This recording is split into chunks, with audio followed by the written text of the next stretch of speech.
sampai hereditas. Persilangan monohibrid, dihibrid, trihibrid. Pautan udah. Gen A besar terpaut dengan L besar. Oke, ya, kita lanjutkan.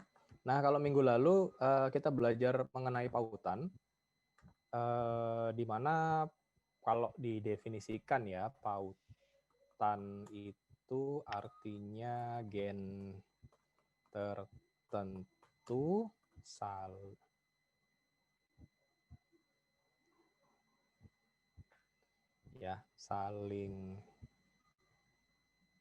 saling menempel karena lokusnya yang berdekatan. Ya, nah ini definisi dari pautan yang minggu lalu kita pelajari. Nah, kalau hari ini kita akan belajar mengenai pautan seks, gitu ya. Nah, kalau didefinisikan pautan seks itu adalah gen tertentu yang terdapat pada kromosom seks, entah itu kromosom X atau kromosom Y. Ya. Nah, ada beberapa contoh pautan seks. Yang pertama adalah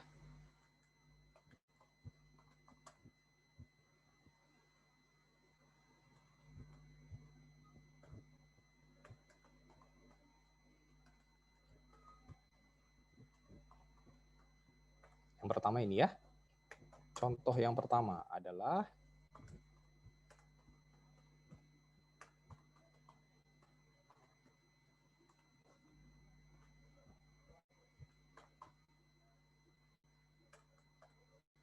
ya buta warna ya. Yang kedua adalah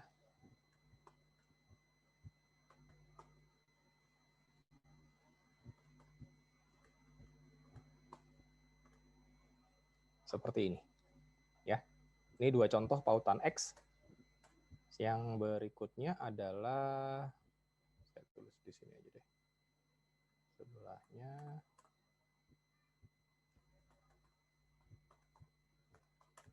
pautan Y.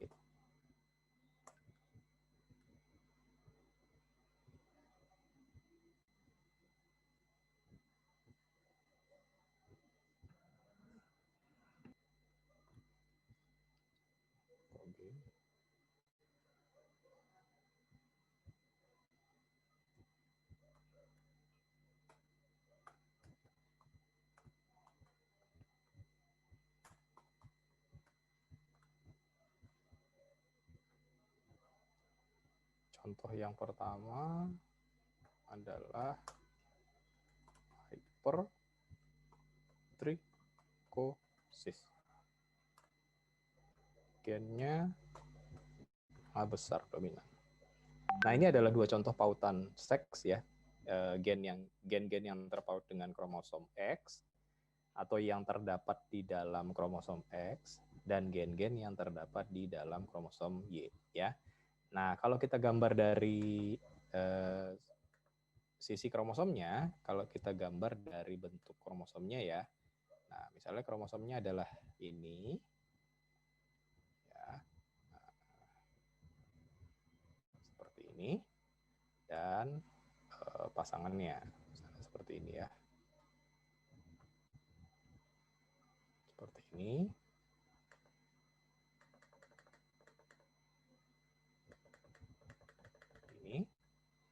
Nah,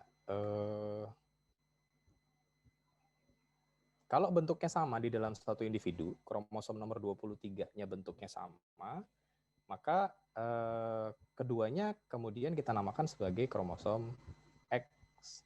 Ya. Nah, sementara kalau misalnya bentuknya berbeda, satu seperti ini gitu,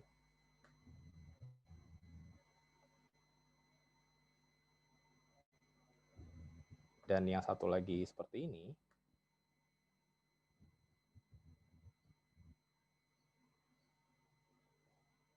misalnya,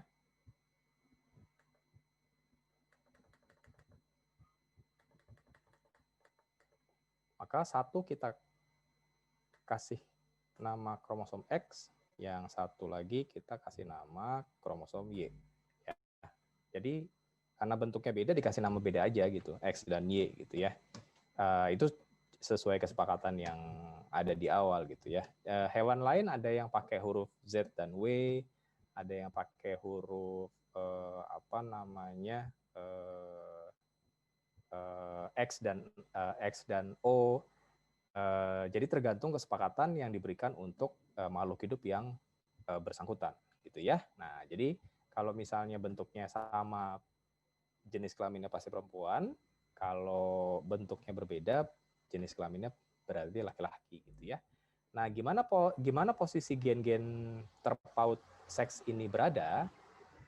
Contoh yang pertama adalah seperti ini gitu misalnya ya. Ini saya kasih gen C besar B besar ya dengan C besar B kecil ya, C kecil B kecil ya. Kalau ditulis secara genotip ya, kalau ditulis secara genotip maka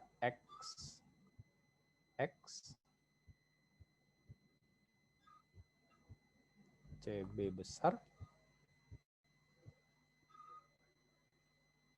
CB kecil. Seperti ini cara penulisannya ya. Kalau ditulis dengan menggunakan genotip. Kalau yang kanan misalnya seperti ini ya. Nah, cara penulisannya secara genotip begini. Ya. Nah, seperti inilah. Gitu ya. Nah,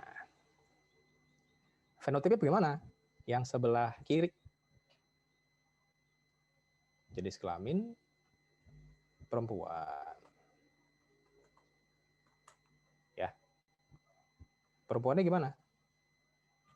Buta warna nggak nih dia?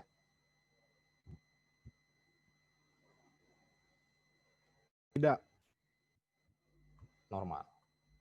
Tapi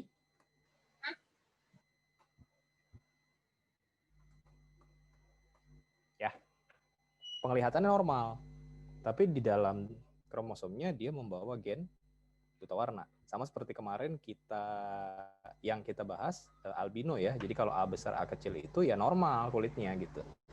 Tetapi dia di dalam kromosomnya membawa gen A kecil ya, yang albino. Kalau pasangannya kebetulan membawa gen yang sama, maka kemungkinan munculnya anak yang albino menjadi lebih besar dibandingkan kalau misalnya nggak ketemu. Itu kira-kira ya. Nah, jadi genotipnya X CB besar, X CB kecil, ya. Fenotipnya perempuan normal tapi carrier. Yang sebelah kanan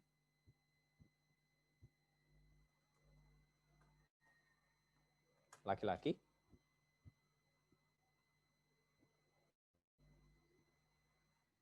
buta warna. Oke ya. Nah, kalau misalnya kita silangkan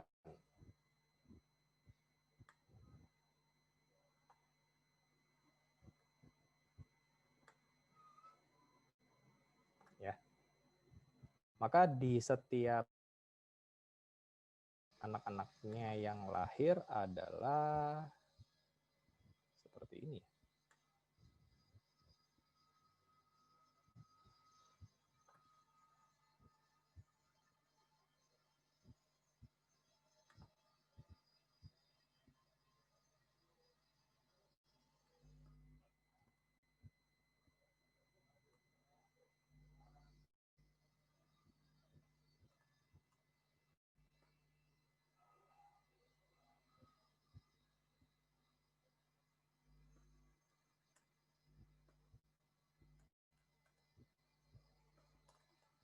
Salah.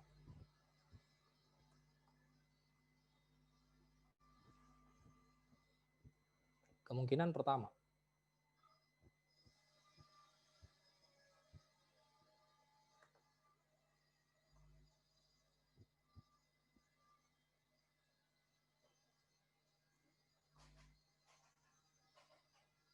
didapat dari sini. Betul? Betul, Pak. Kemungkinan kedua.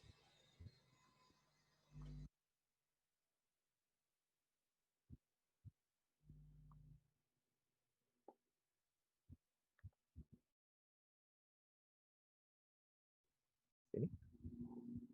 Betul?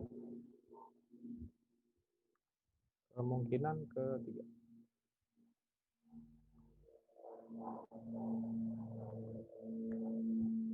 Dari sini. Dan kemungkinan keempat dari sini. Ya. Oke. Betul semua? Atau ada yang salah? Betul, Pak. Kalau ada pertanyaan,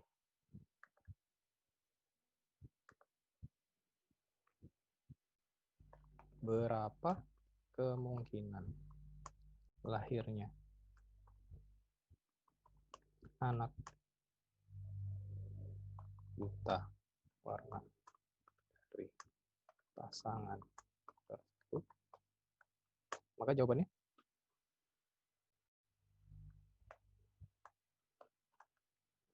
kalau pertanyaannya diganti.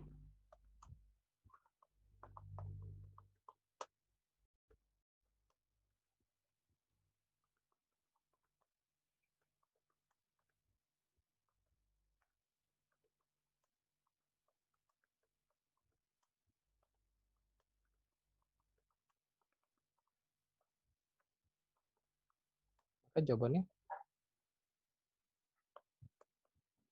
kalau diganti lagi,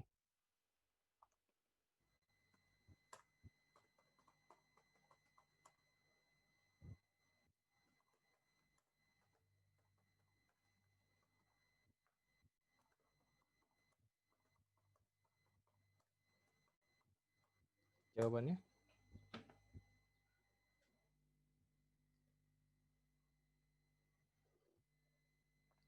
bedanya pertanyaan kedua dan pertanyaan ketiga apa? Kalau pertanyaan ketiga dari laki-lakinya saja, sama aja berarti kalau yang ditanya perempuan buta warna ya, berarti dari perempuannya aja. Pertanyaan kedua dari keseluruhan anak. Oke? Ya. Jadi hati-hati untuk pertanyaan-pertanyaan seperti ini, untuk soal-soal seperti ini, kalian harus bisa membedakan arah pertanyaannya itu menginginkan jawaban dari keseluruhan anak atau per jenis kelamin. Ya, dari setiap jenis kelamin. Karena itu akan memberikan jawaban yang berbeda. Ya. Nah, ini untuk buta warna. Pertanyaannya adalah kenapa di dalam populasi dan masyarakat ya kita akan lebih sering melihat laki-laki buta warna daripada perempuan buta warna?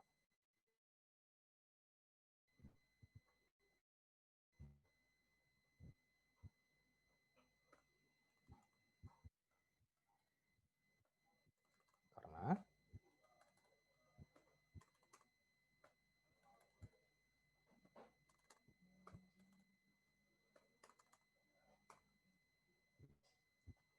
ya genotip perempuan bisa muncul dalam bentuk seperti ini.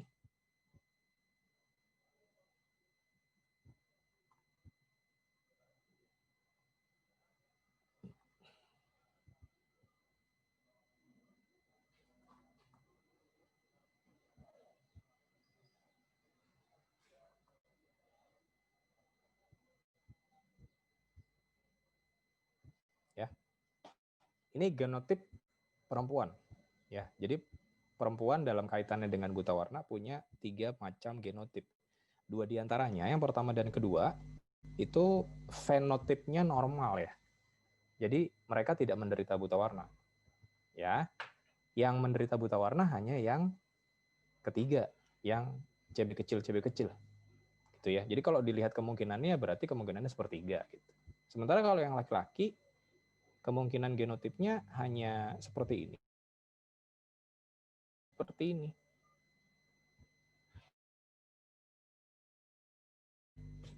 Gitu ya. Jadi kemungkinannya setengah. Ya. Jadi kemungkinan laki-laki buta warna lahir dari suatu pasangan itu lebih besar daripada kemungkinan lahirnya perempuan buta warna. Ya, di dalam populasi, di dalam masyarakat pun seperti itu. Kenapa? Karena buta warna nggak kelihatan dari luar. Kecuali orang yang ngaku ya. Ya, buta warna tidak kelihatan dari luar. Kecuali orangnya ngaku kalau saya buta warna. Ya, dan buta warna itu bisa buta warna total. Jadi kelihatannya cuma abu-abu aja ya, mau warna apapun. Atau buta warna parsial. Ya, hanya salah satu warna primer ya dan turunannya. Gitu. Ya, warna primer ada 3 ya kalau nggak salah. Pak. Iya ya, warna primer ada 3 ya. Apa aja? Warna tinta printer. Ya, betul sekali ya. Nah, itu warna primer ya, dan turunannya. Turunannya itu maksudnya gabungan di antara keduanya gitu. Jadi kalau misalnya katakanlah merah digabung sama biru gitu katakan, ya akan menghasilkan warna baru, yaitu waktu itu bikin praktikumnya. Waktu kelas 11 bikin praktikumnya nggak?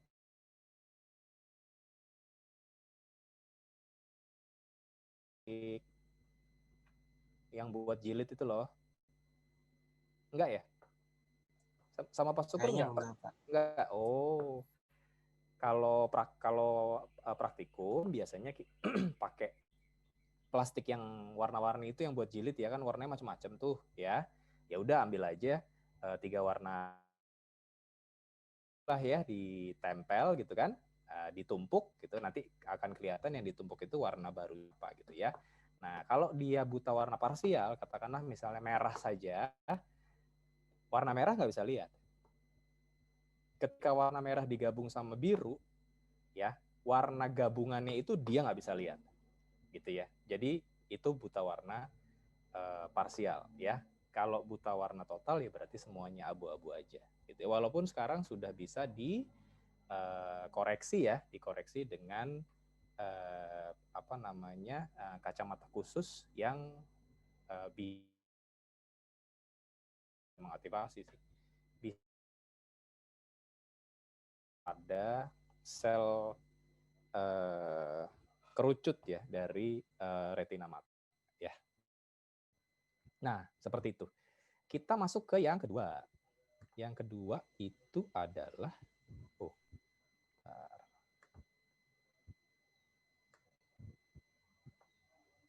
Maaf Pak, boleh nanya nggak Pak? Ya, silakan. Yang XC kenapa genotipnya cuma satu doang ya Pak? Yang mana? Untuk yang laki-laki kenapa genotipnya hanya satu doang? Kenapa genotipnya hanya satu aja? Iya Pak, itu maksudnya yang untuk buta warna. Ini. Iya, itu cuma satu doang. Sedangkan yang perempuan bisa ada 2. Kalau laki-laki kan X-nya cuma 1. Jadi patokan di X doang Pak? Iya, karena untuk buta warna adanya di kromosom X, bukan di kromosom Y. Oh iya Pak, oke, makasih Pak. Nah, yang kedua ya, yang kedua ini adalah, nah ini dia, saya kasih sama aja deh ya. Nah, ini, oke, coba dihapus dulu deh.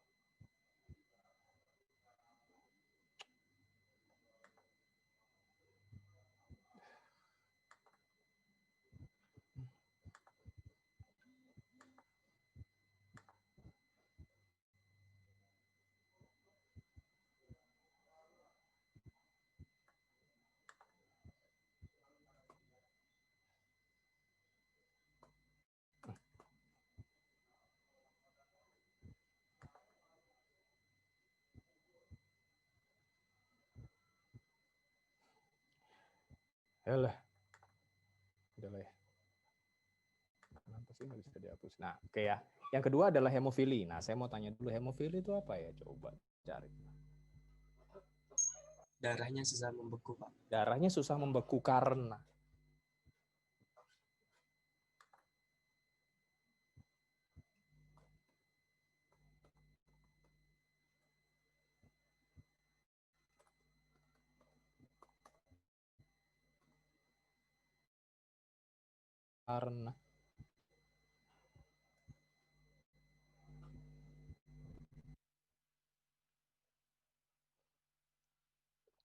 seharusnya diajarin loh ini waktu pembekuan darah pelajaran kelas 11. Karena kekurangan protein. Karena kekurangan protein. Proteinnya itu namanya apa ya?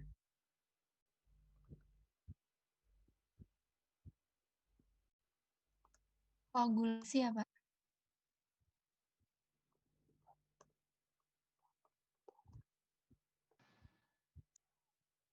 Kurang.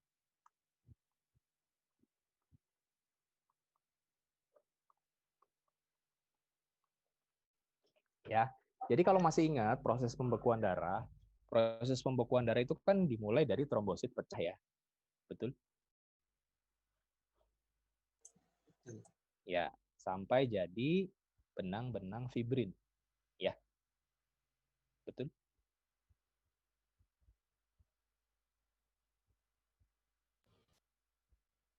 Nah, Agak lupa, Pak. oh agak lupa ya. Nah, di dalam proses tersebut kan butuh dua komponen ya. Ada yang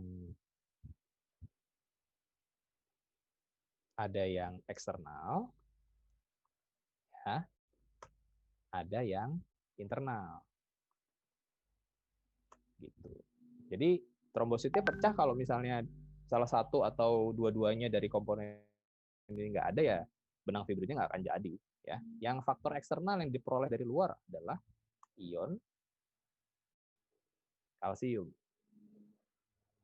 Ya, jadi salah satu fungsi dari ion kalsium di dalam tubuh adalah untuk proses pembekuan darah. Jadi bukan cuma buat pengerasan tulang, bukan cuma buat kontraksi otot, tapi juga dibutuhkan untuk proses pembekuan darah kalau ada luka.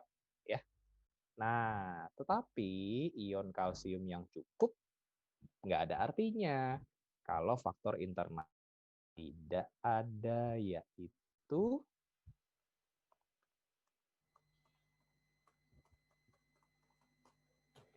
ini ya.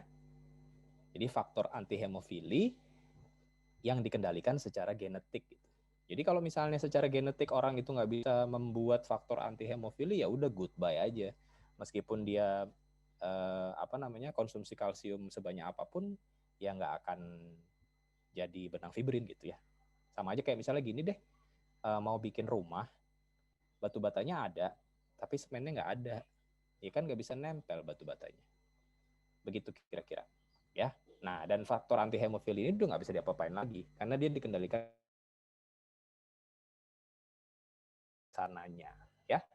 Nah, kalau misalnya nih pasangan suami istri, ya genotipnya seperti itu ya, istrinya normal ya, istrinya normal,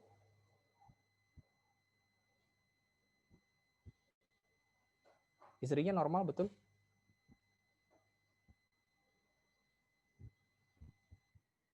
Normal tapi carrier.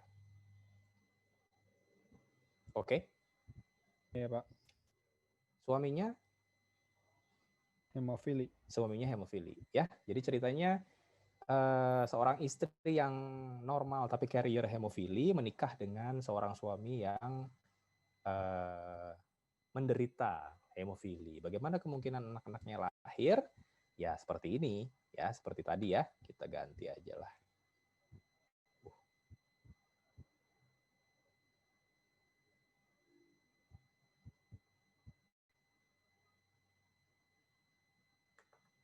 Ini H besar, H kecil,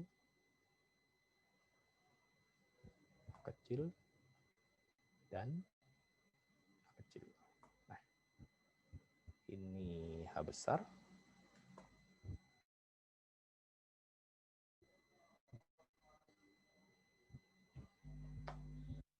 Oke. Nah, ini kemungkinan bagaimana anak-anaknya akan lahir di setiap kelahiran kalau ayah dan ibunya seperti itu. Nah, sama seperti tadi, kalau tadi kan di buta warna, ya kita akan melihat laki-laki buta warna itu lebih banyak ya di dalam populasi, di dalam masyarakat dibanding perempuan buta warna. Tetapi kalau kasusnya untuk hemofili, ya kita justru akan sangat jarang melihat perempuan hemofili di usia dewasa. Ya dibandingkan dengan laki-laki hemofili. Kenapa ya? Karena udah meninggal duluan. Kapan? Pas Menstruasi. ya, Pak. Pas menstruasi pertama.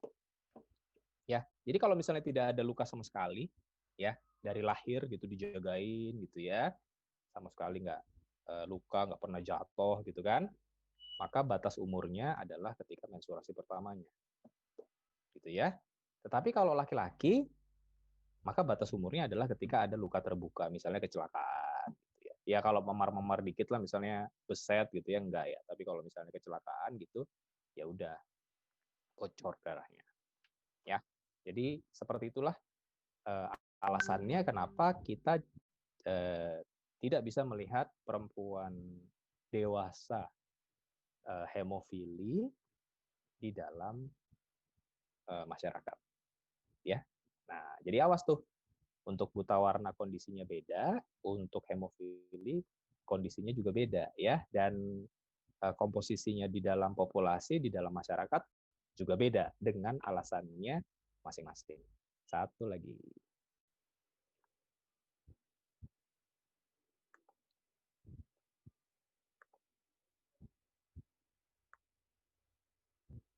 Nah, sekarang ini hipertrikosis. Nah, coba cari hipertrikosis. Hiper banyak berarti ya. Hipertonik ya kan? Banyak. Kalau hipertrikosis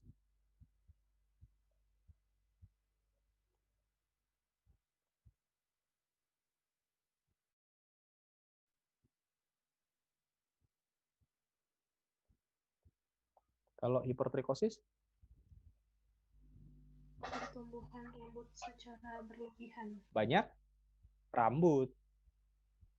Bagus dong, gondrong. Kayak monyet, Pak. Oh iya, pertumbuhan rambut justru bukan di tempat yang sebagaimana mestinya. Jadi bukan tambah bagus ya, bukan tambah keren, tapi malah jadi tambah aneh. Gitu ya. Nah, kalau misalnya ya ada perempuan normal, ya perempuannya pasti normal ya kan, gen H besarnya ada di kromosom Y, kan perempuan nggak ada kromosom Y-nya ya. Menikah dengan laki-laki yang menderita hipertrikosis. Maka kemungkinannya seperti ini ya.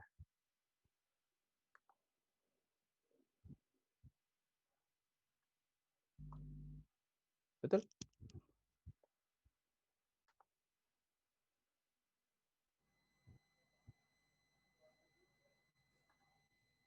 Betul?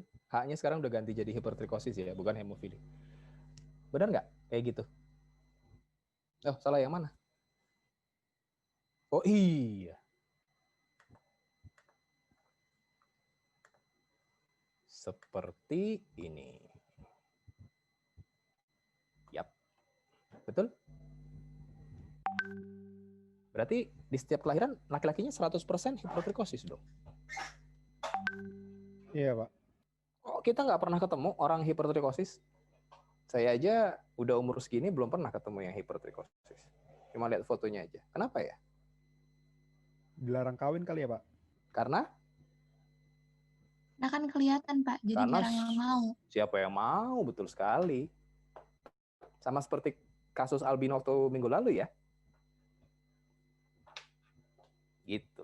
Karena ada pemilihan dalam perkawinan. Beda dengan yang buta warna tadi. Kalau buta warna kan nggak kelihatan, kecuali orang yang ngaku. Ya kalau untuk albino atau kalau untuk hipertrikosis sekarang kelihatan dari luar. Gitu. Siapa yang mau? Makanya kita sangat-sangat jarang atau bahkan mungkin nggak pernah sama sekali ya melihat orang yang menderita hipertrikosis di masyarakat ya, di dalam populasi. Ya, jadi awas, masing-masing kelainan ini punya pola pewarisannya sendiri dan komposisinya di masyarakat juga berbeda-beda dengan alasannya masing-masing. Ya, nah karena sudah, harusnya sih bisa jawab soal ini. Bentar.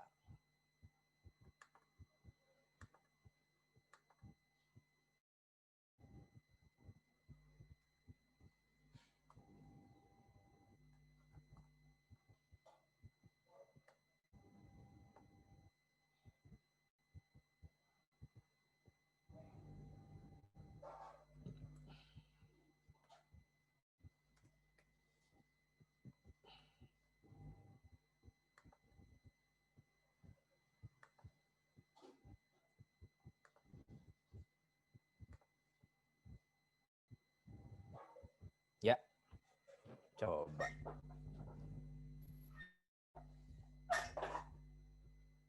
Genotipnya nomor 4 dan 5. Coba bikin genotipnya 4 dan 5.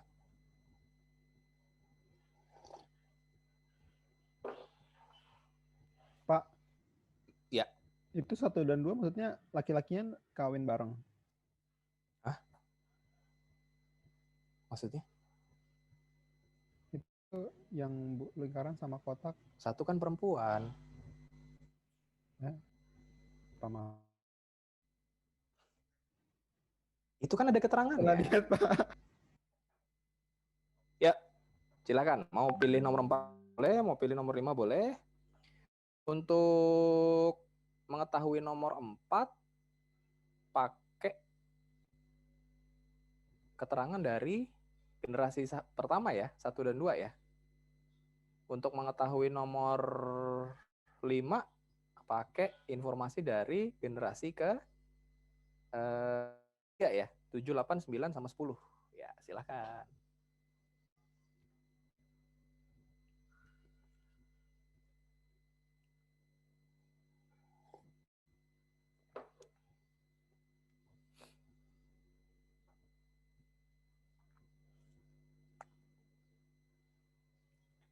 Silakan yang mau nomor 4 boleh, nomor 5 boleh.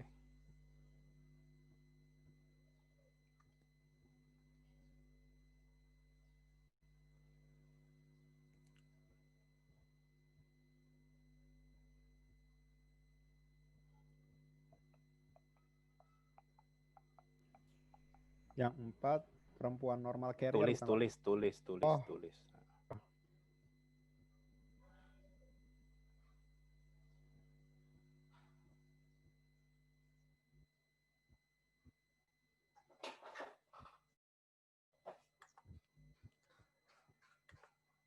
Ini kan udah pasti ya.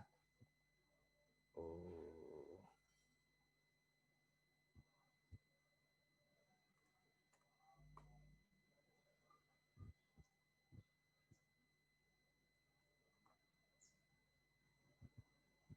Nomor 2 udah pasti begitu ya?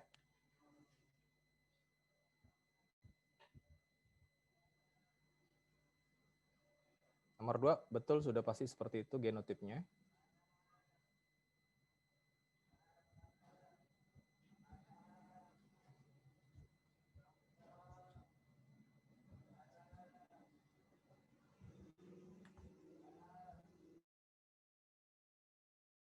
Digambar. Genotipnya ditulis. Kayak saya nulis itu loh. Bisa pakai annotate, Pak.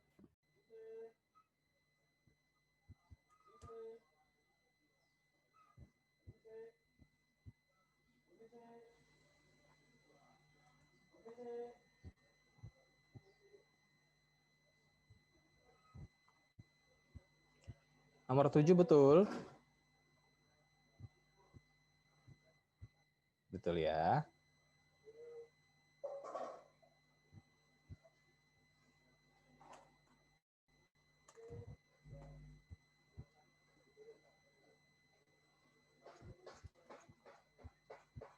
Nomor 9 betul? Nah, nomor 4 sama nomor 5, silakan.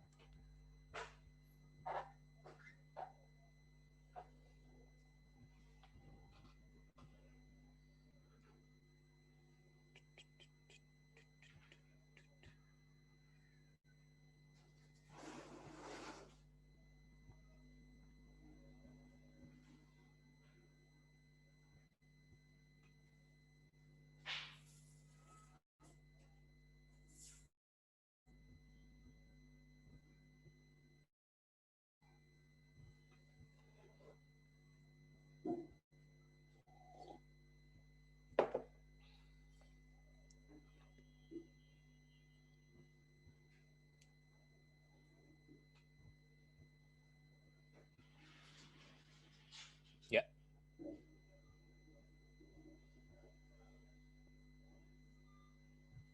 Oke. Nomor 5.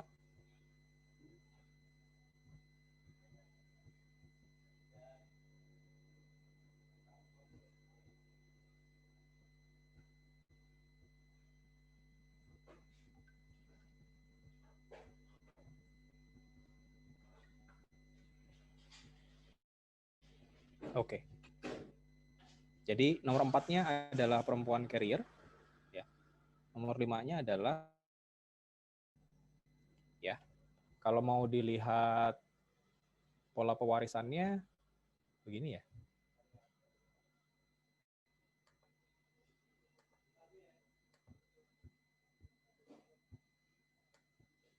Ini. Ya. Sama ini ya. Kan anak perempuan dapat 1 kromosom X dari ibu, 1 kromosom X dari ayah. Betul ya? Kalau yang nomor 9 ini ya.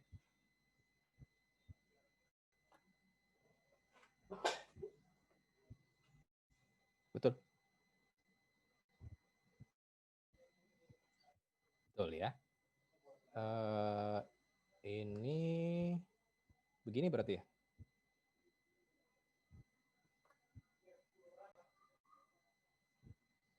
Betul? Betul. Berarti ini dari sini.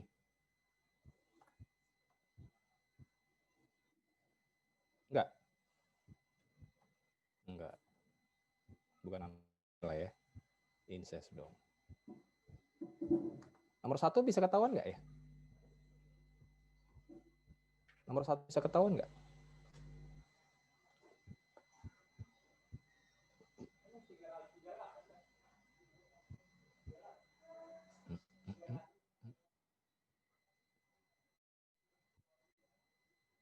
Nggak bisa. Kecuali kalau ininya kita ganti ya. Jadi ini ya.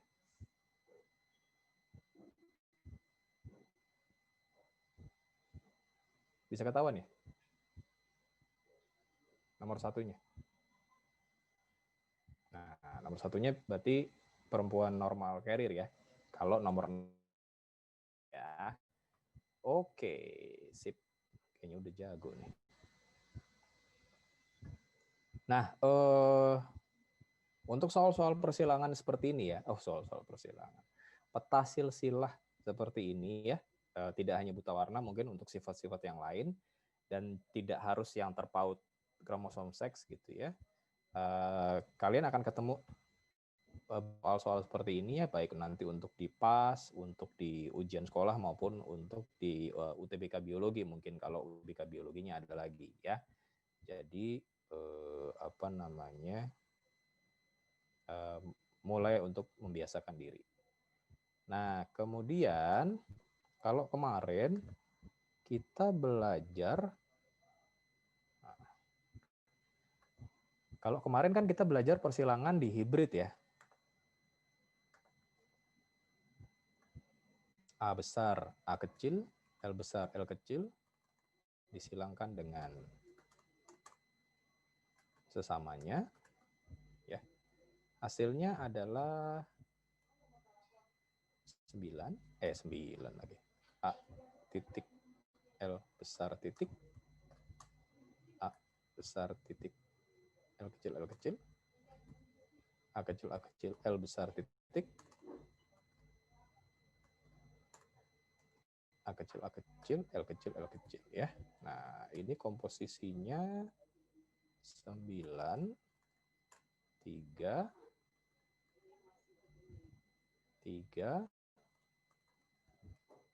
1 ya. 9-nya normal rambut lurus kalau nggak salah ya. 3-nya normal rambut keriting. 3 yang kedua albino rambut lurus. Yang keempat albino rambut keriting. Silangan di hibrid yang minggu lalu kita pelajari ya.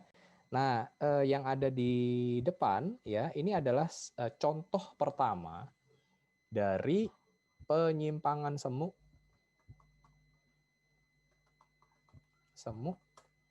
hukum Mendel. Gitu ya. Nah, padahal kan sebenarnya persilangannya sama ya. R besar R kecil, P besar P kecil disilangkan dengan sesamanya ya.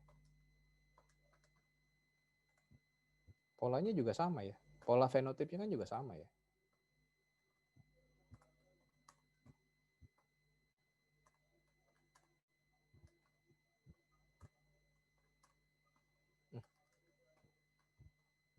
Rasio fenotipnya juga sama.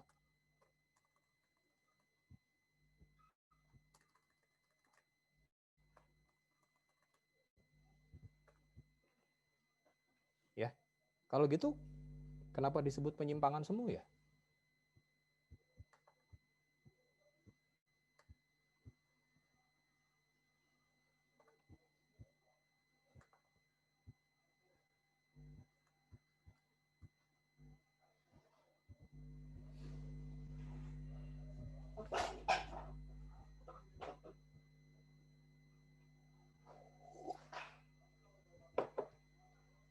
Kalau gitu kenapa disebut penyimpangan semu ya ini?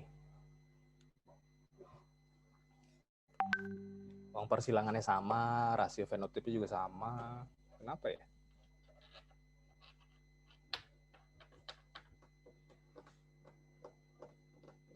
Namaannya Pak. Maksudnya? Silangannya kan hasilnya beda-beda. 9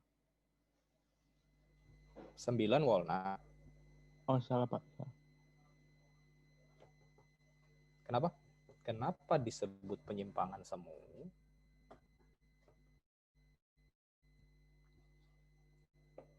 Karena yang sebelah kiri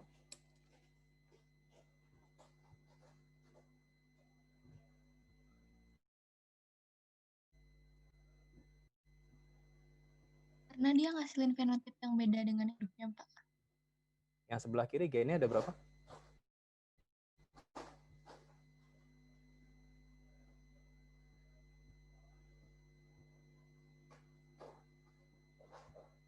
Empat ya? Ada 2, A dan L.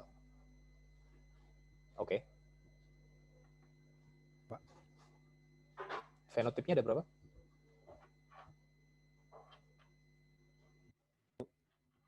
Fenotipnya ada berapa? Ada 2. Warna kulit sama bentuk rambut. Kalau yang sebelah kanan, gennya ada berapa?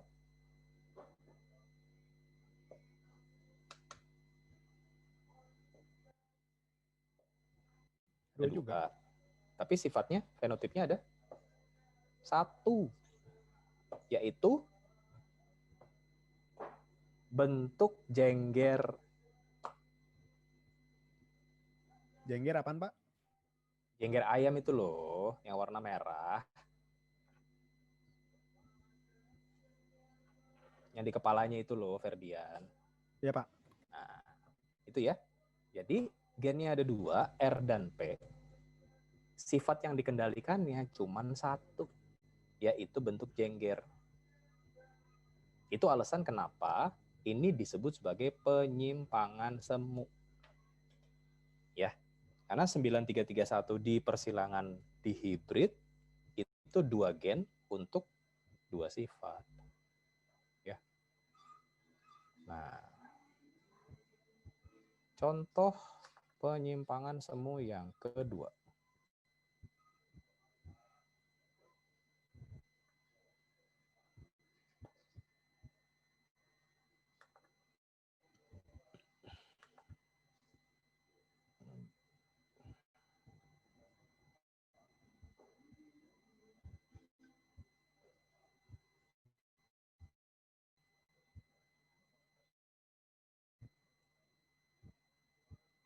Saya tulis dulu nih.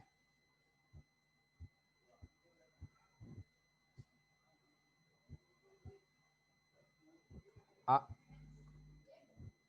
Ada pigmen. A kecil tanpa pigmen. B besar. pH sitoplasma basah. B kecil. pH sitoplasma basah. Saya mau tanya dulu. Ada yang pernah tahu atau pernah minum teh bunga telang?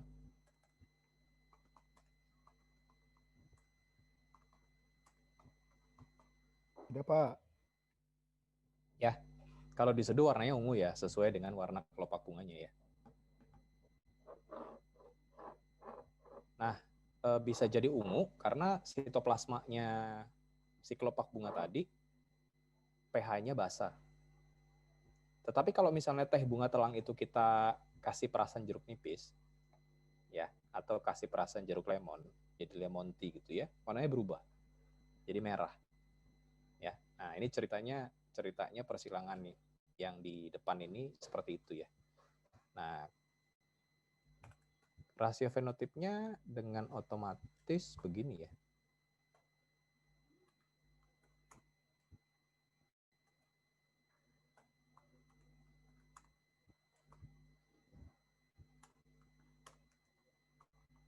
Oke. 9 3 1 9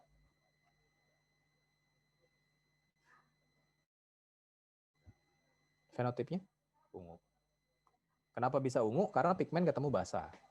Kalau pigmen ketemu sama basah, ya berarti warna baru akan muncul yaitu ungu. Tapi kalau pigmen aja, ya nggak ketemu sama basah, maka warna aslinya yang muncul yaitu merah. Ya, 3 yang kedua. 3 yang kedua putih. Kenapa putih?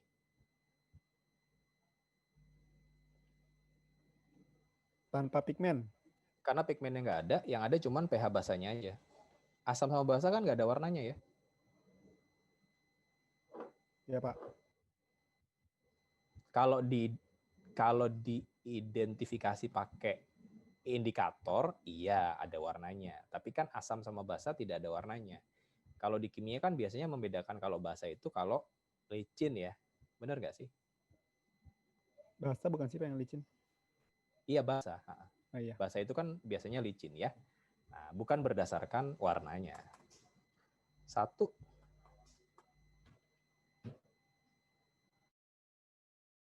Dan pH-nya asam. Asam juga nggak ada warnanya. Ya. Nah, kenapa ini disebut penyimpangan semu? Karena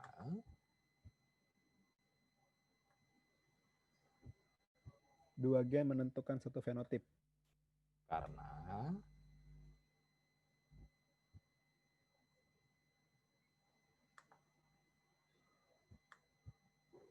fenotip yang ditimbulkan ada 3.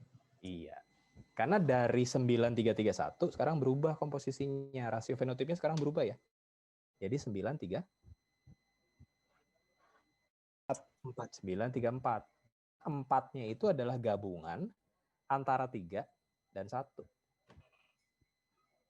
Gitu ya. Jadi dasarnya tetap 93. Ya, cuman 3 dan 1-nya yang terakhir itu digabung jadinya 934 untuk cryptomary. Ya. Nah, contoh yang kedua, contoh yang ketiga.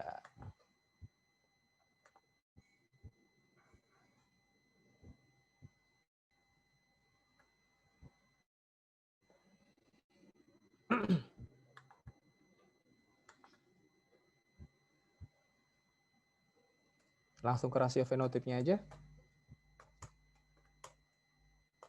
Titik K kecil, K kecil, K kecil, H kecil, K besar, titik, H kecil, H kecil, K kecil, K kecil.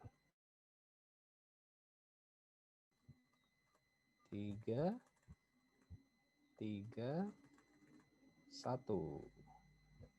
Hitam, betul? Hitam, betul? Kok sama-sama hitam ya?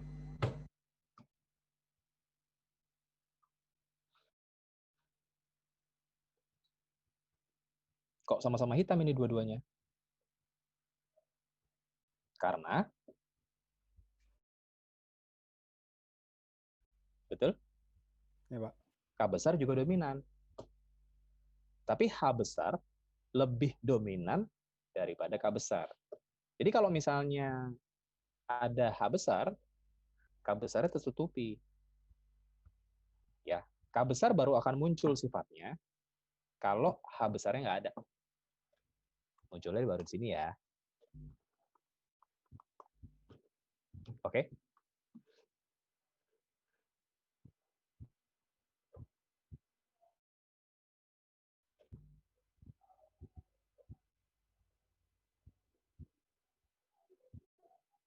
Yang terakhir, nggak ada yang dominan. Ya, putih.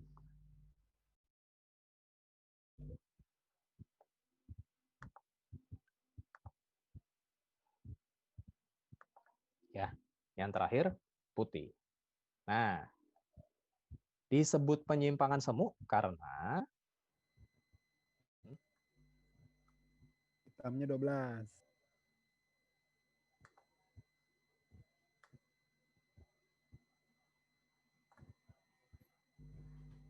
ya dasarnya tetap 9331.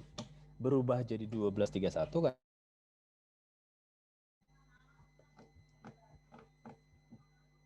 Oke.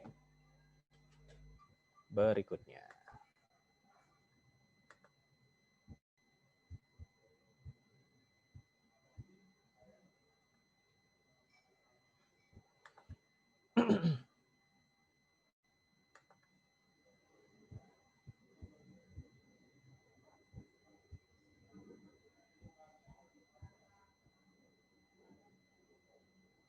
M1 titik M2 titik M1 titik M2 kecil M2 kecil M1 kecil M1 kecil M2 besar titik M1 kecil M1 kecil M2 kecil M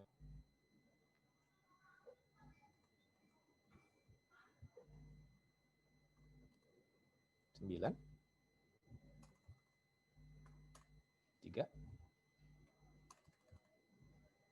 3 3 1 nya merah 3 ada yang besarnya merah lagi merah juga nggak ada yang besarnya sama sekali putih. Tapi awas ya, merahnya itu ada gradasinya. Semakin banyak yang besarnya berarti makin merah. Semakin sedikit ya berarti semakin tidak merah. Gitu. Sama kayak kulit kita ya. Semakin banyak M-nya, semakin hitam. Karena kulit kita akan bikin pigmen melanin lebih banyak. Semakin sedikit M kecilnya, semakin sedikit M besarnya, semakin terang kulitnya, semakin putih ya. Kalau nggak ada M besarnya sama sekali, albino. Gitu ya. Nah, disebut penyimpangan semu karena berapa ini?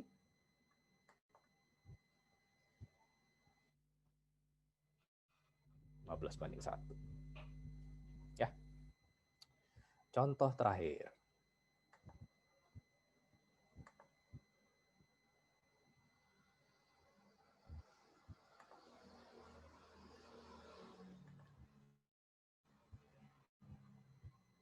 C besar titik, P besar titik, C besar titik, P kecil, P kecil, C kecil, C kecil, P besar titik, C kecil, C kecil, P kecil, P kecil. Masih sama, 9, 3, 3, 1. Ungu ya?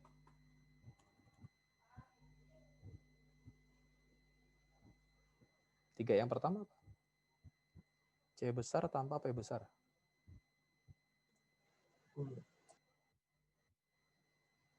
C besar tanpa P besar.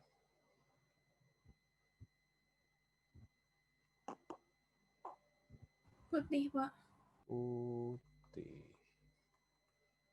P besar tanpa C besar. Putih juga, Pak. Putih. Nggak ada yang besar?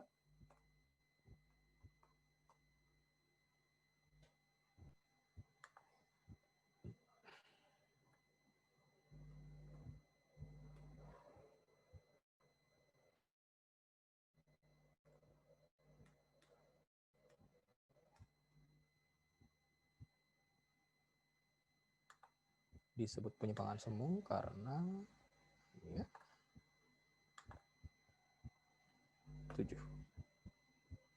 Ya, 9 banding 7. Dengan 7-nya itu 3 plus 3 plus 1. Jadi semuanya dasarnya dari 9331.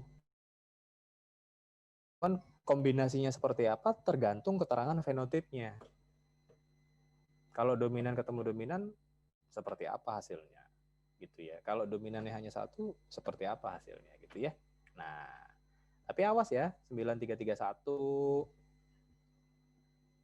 934, 1231, 15:1, 9:7 yang sekarang, itu jangan dihafalin ya. Bapak, Ya. itu yang C dua-duanya besar tapi P dua-duanya kecil, warnanya ungu kalau di tabel. Salah. Ya. Oke. Jadi jangan dihafalin ya. Komposisinya jangan dihafalin, rasionya jangan dihafalin. Kenapa? Karena kalau parentalnya saya ganti jadi ini gitu misalnya ya. Nah, dan ininya misalnya saya ganti jadi ini gitu misalnya ya. Nah, udah nggak 9331 lagi tuh. Oke. Kalau F1-nya saya ganti, C besar, P besar, P kecil, berarti kan ini nggak ada ya?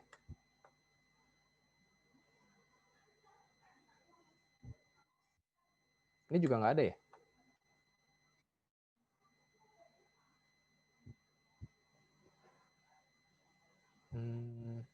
Ini nggak ada ya?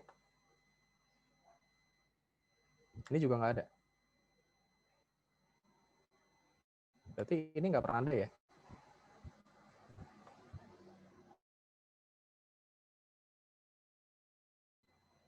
Ini juga nggak ada. Ini juga nggak ada. Ini ada 2 ya? Ini juga ada 2. Betul?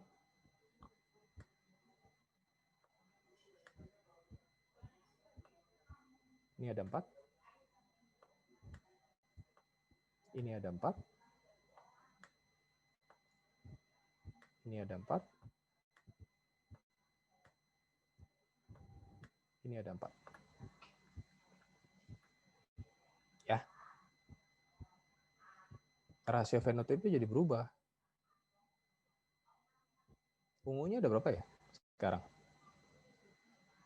16.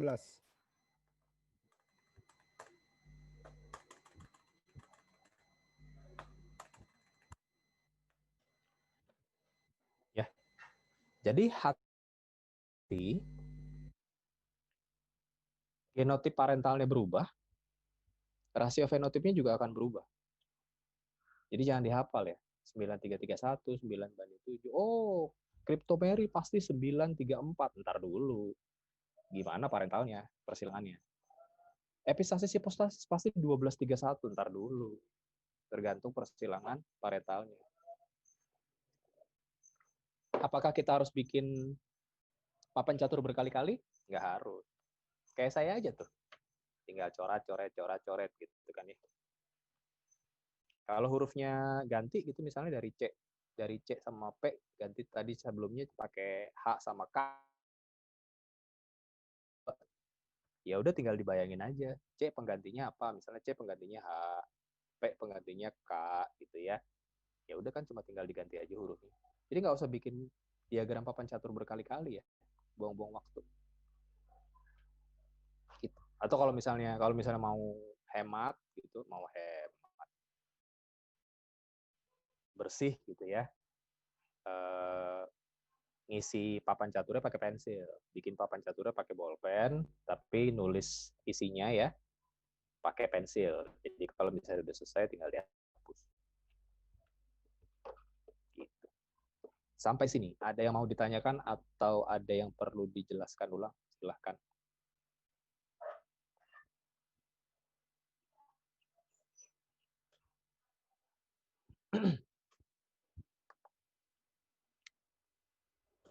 Ada?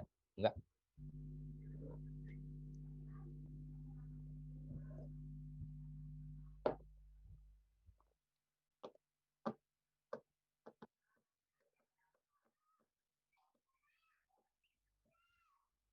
Ada enggak? Enggak ada. 36 sama saya. Satu orang siapa ya? Salman. Oh, belum tahu. Tolong dicari ya. Ada yang mau ditanyakan atau ada yang perlu dijelaskan ulang? Ahsan, Pak. Oh, Hasan. Kemana Hasan? Katanya ada urusan luar negeri, keluar kota. Oh, gitu. Jangan-jangan dia WA saya.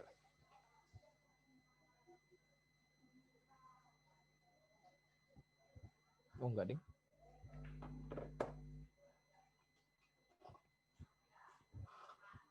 Enggak ada? Ngerti nggak? Ngerti, insya Allah. Ya sudah, kalau tidak ada pertanyaan, kameranya tolong dinyalain. Saya mau SS.